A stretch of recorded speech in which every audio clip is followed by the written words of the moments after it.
Doncs jo he escrit tota la meva vida. Sempre m'ha agradat, ho he fet des de petit, com una via d'escapament, de fugida, i quan ja m'he fet adult doncs he continuat fent-lo. Ha estat el meu hobby. Aquest llibre va començar com un repte.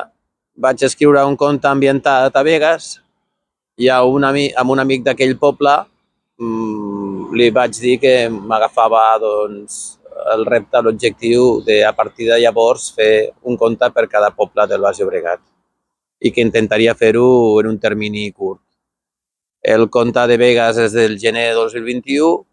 El repte en un principi era arribar al desembre amb tots els contes fets, però vaig pensar que era millor acompassar el ritme i fer-los doncs, de forma més sossegada, més madurada, i per tant doncs, el vaig acabar a mitjans del 2022.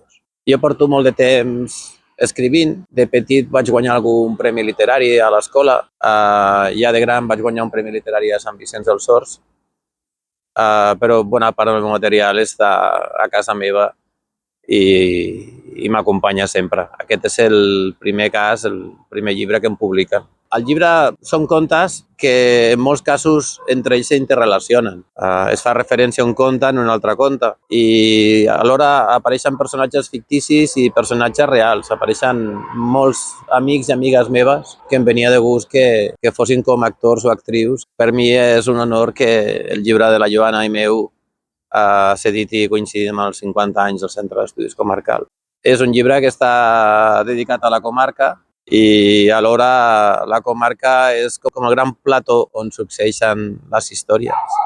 Aquest llibre el considero com un llibre, com si fos una road movie, una novel·la de carretera però de quilòmetre zero, perquè tots els indrets estan molt a prop i tot i que s'expliquen històries que a vegades són intemporals i que poden ser temes universals, el fet que s'ubiquin a la comarca, doncs coincidint amb aquests 50 anys ens fa molta il·lusió, perquè és una forma també de reivindicar el Baix Llobregat i també donar-lo a conèixer, perquè a vegades parlo de paratges que són desconeguts per les persones que no viuen en aquell poble.